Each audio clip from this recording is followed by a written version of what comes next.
Let's start. I've got a touch of Erasmus this morning, I tell you. Oh, it's awful. This is the £8 billion cost of the Erasmus EU student exchange programme. Front page of today's Daily Telegraph. £8.75 billion bill after Sir Keir Starmer agreed a deal to rejoin the student exchange programme. Now, obviously, when it comes to stories like this, the devil's in the detail. I'm not sure many people, I didn't vote to leave the EU, but I'm not sure many people who did so because they wanted to stop students being able to have opportunities to study abroad. I think that that's generally a good thing. However, £8.75 billion is absolutely outrageous. It's going to cost the UK significantly more, according to the Telegraph, because Brussels plans to increase the funding for the scheme by more than 50%. Do you know what this is? This is like Eurovision.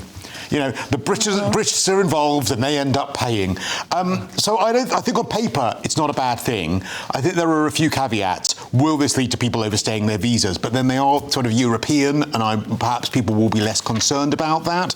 But I think that the bill is outrageous. What do you make of what Lord Frost had to say, the UK's former Brexit negotiator, saying this is what the government has always done, make a concession up front and then sort out the consequences later? Well, that sounds exactly like what this government does. I mean, the problem is that this government has the ability to take an idea that might look quite good on paper and make a complete and utter pig's ear of it.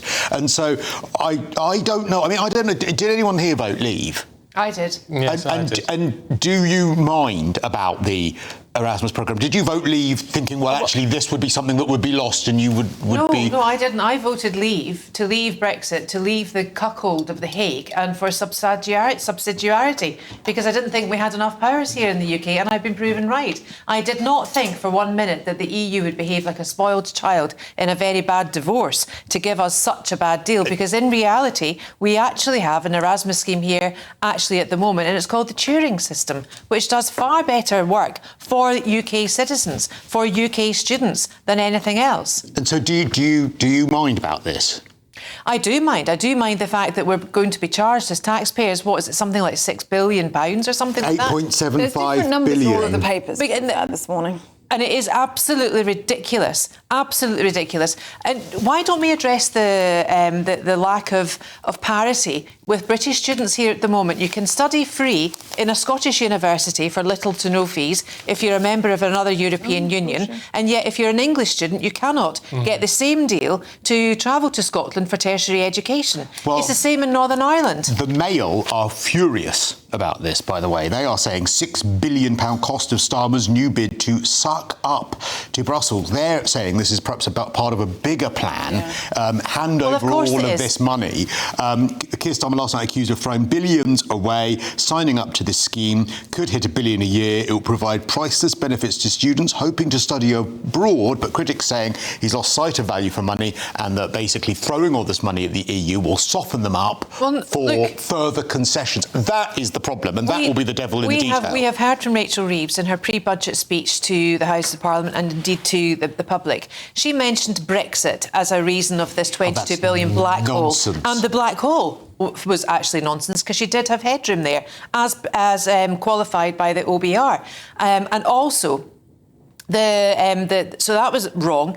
And then Starmer, when he was giving another address, again mentioned Brexit as another issue. And we can see it. And I said then when I was covering it here on Britain's Greatest Newsroom, it was still eating away at the fact that we had voted to leave, and I said at the time he was insulting 1 in 2 people who voted for Brexit in this country. Do you think it was part of a master plan, or are they not that sophisticated? Because I can't help but think that they literally panicked and went, oh, right, we want to put all these tax rises on, we can't blame the backbenchers, what should we blame? Oh, Brexit, that's good, we'll just grab that. I'm not sure they're smart enough for it to be that calculated. Well, maybe I don't know, I mean, maybe I'm wrong. I think they're full of word salad and they're full of buzzwords. That's true.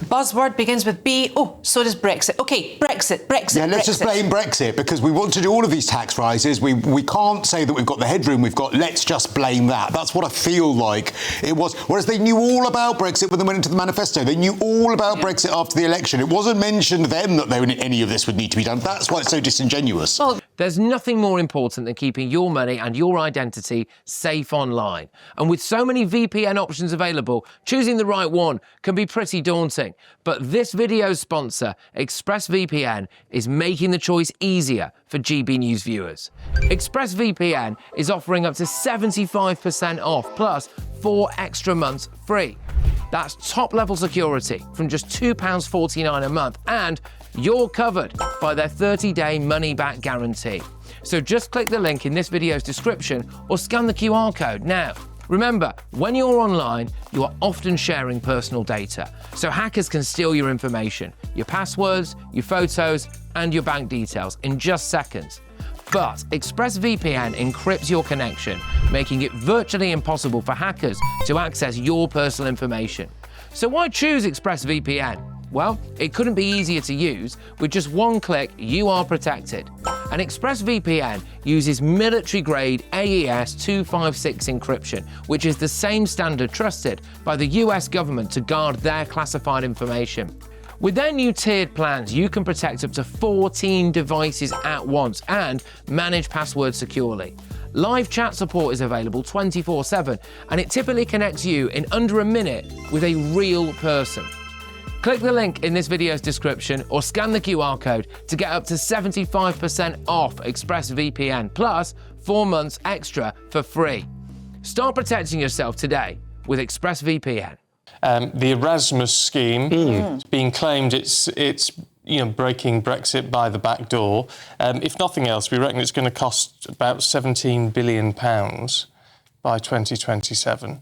Yes, it's a lot of money to open the doors a little way into Europe. Totally, and a lot of people, or the claim yesterday was, I think this was a bit of a discount as well, that we were getting a discounted, but however, having left the EU and paid a handsome sum to leave, the idea that that was a nice discount to come back into a part of an EU programme, I think was good spinning on behalf of the EU. Look, I'm not against young people having opportunities, and if they want to go to Europe, that is fine.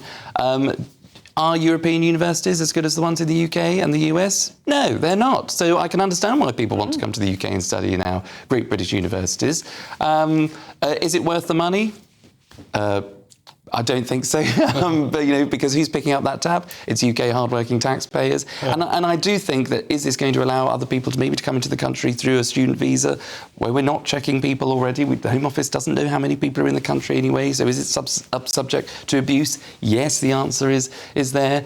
But I think, if you start seeing the UK paying bills to the EU, having to be tied by EU rules in a particular scheme that allows people to come to the country that might not be vetted or for whatever reason, then it could be seen as Brexit through the back door.